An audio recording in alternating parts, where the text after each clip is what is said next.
गायत्री माँ की कृपा अर्थात सविता देवता की कृपा अर्थात सद्ज्ञान सत्कर्म की कृपा अर्थात तेजस्विता की कृपा।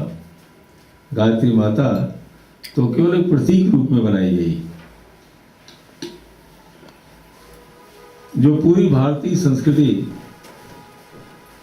का एक छोटा सा धर्मशास्त्र के रूप में वर्णन करती है। संपूर्ण भारतीय संस्कृति केवल 3 चीजों के ऊपर आधारित है। That is not only the Indian culture, it is the universal culture. Veda स्वयं कहता है, यजुर्वेद में ऋषि कहते हैं, सा प्रथमा संस्कृति विश्ववारा। ये प्रथम संस्कृति है जिसको सारे विश्व ने स्वीकार किया है। गायत्री महामंत्र का ये 3 चरण जिसको भगवान श्री कृष्ण ने गीता में संपूर्ण विश्व के विकास, मानवीय मूल्यों के विकास, मनुष्य को लक्ष्य की प्राप्ति के लिए केवल 3 शब्द में कहा है, ज्ञान योग, कर्म योग और भक्ति योग। जहाँ 84 तरीके के योग हैं, वहाँ भगवान मुख्य रूप से केवल 3 योग की चर्चा करते हैं। गायत्री महामंत्र का यही शब्द प्रथम है ज्ञान योग, तत्सवितुर्वरेण्यम भर्गो देवस्य धीमहि, कर्म योग, धियो यो न प्रचोदयात्, भक्ति योग। तीनों योग मनुष्य की जीवात्मा को अपने लक्ष्य की प्राप्ति को करा देता है। शनै शनै भारतवर्ष लगभग 1000 वर्षों से अधिक गुलामी के रास्ता में चलता रहा। उसका कारण क्या रहा?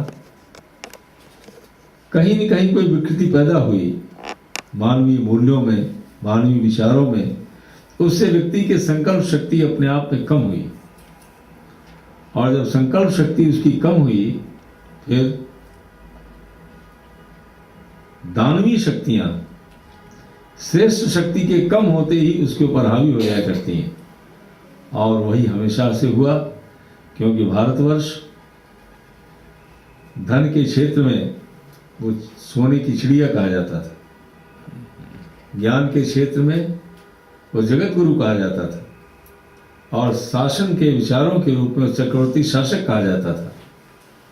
इसीलिए तो कभी आप पुराण को पढ़िए तो रावण और अहिरावण, रावण था लंका में और अहिरावण था अमेरिका में, दोनों की आपस में बातें हुआ करती थी, जिसका पाताल लोक के रूप में वर्णन किया गया है। अमेरिका बिल्कुल नीचे चला जाता है, इसको पाताल लोक कहा गया है। दोनों आत्माएं कहाँ बैठी थी, लेकिन आपस में वायरलेस कम्युनिकेशन हुआ करता था। ये क्या था वास्तव में? ये भारतवर्ष का ज्ञान योग था।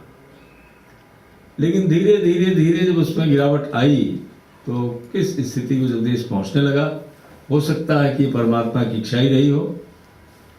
इच्छा ऐसी कब होती है कि जब कोई विद्वान गलत कार्य को करता है, या कोई बहुत बड़े पद को प्राप्त करने वाला व्यक्ति गलत कार्य को करता है, उसका दंड छोटे के दंड से अधिक होता है। जैसे अभी एक प्यून अगर गलती करे तो उसको जो कुछ भी पनिशमेंट मिलेगा वो बहुत छोटा पनिशमेंट उसका होगा, या सस्पेंड हो जाएगा या और कुछ फाइन हो जाएगा। लेकिन अगर उसी गलती को prime minister, president of India करते हैं, या कोई मिनिस्टर करता है, तब वो पनिशमेंट इतना बड़ा पनिशमेंट होगा जो कि दूसरों के लिए प्रेरणा का स्रोत होगा।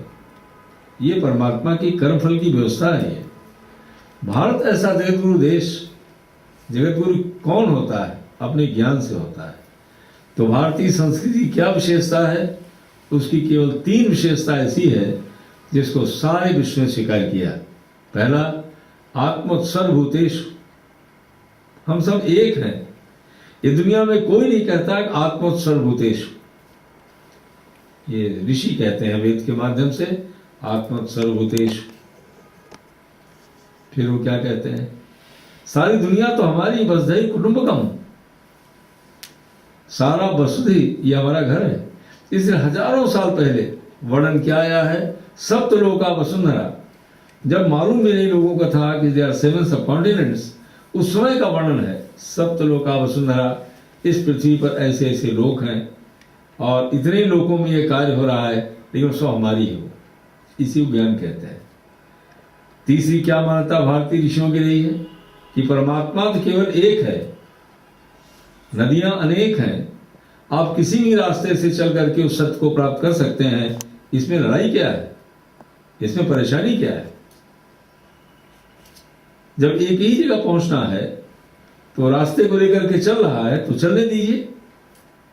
इसको कहते हैं अनेकता में एकता और एकता में अनेकता, unity in diversity and diversity in unity.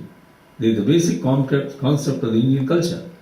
यही कॉन्सेप्ट है गायत्री महाशक्ति का। ऐसा कॉन्सेप्ट कहां से आया? तत्सवितुर्वरेण्यम, यहां से कॉन्सेप्ट आया हो। तत्सवितुर, उस सविता शक्ति के हम सब पुत्र हैं। सविता का मतलब सूर्य की आत्मा, सूर्य मतलब सविता, सविता मतलब सूर्य। स्वयं यजुर्वेद कहता है परमात्मा की कोई प्रतिमा, कोई स्टैच्यू नहीं हो सकती। अगर कोई स्टैच्यू हो भी सकती है तो वेद भगवान अपने मुखार बिंदुओं से कहते हैं यो असौ आदित्य पुरुष सो असौ अहम। ये जो आदित्य पुरुष है वैसे मेरी कोई प्रतिमा हो सकती है। अर्थात कितनी बड़ी वो शक्ति है और बनाना वाला कितना बड़ा ज्ञानी होगा।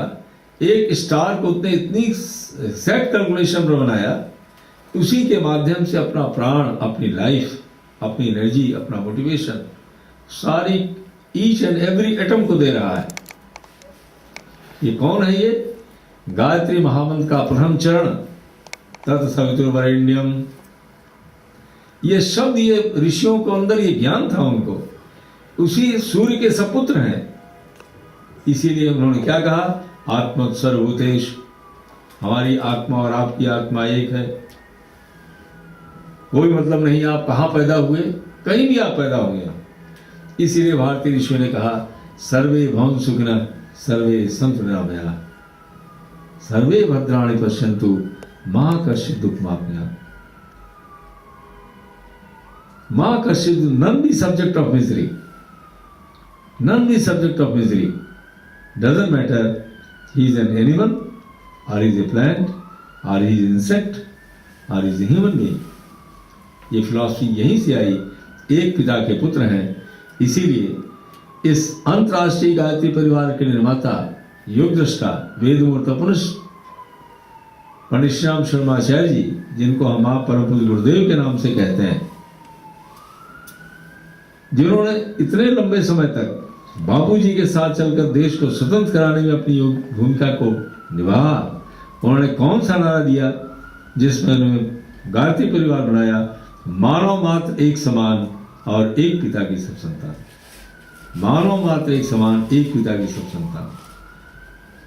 मानव धर्म एक, मानव जाति एक, धर्म एक और जाति एक।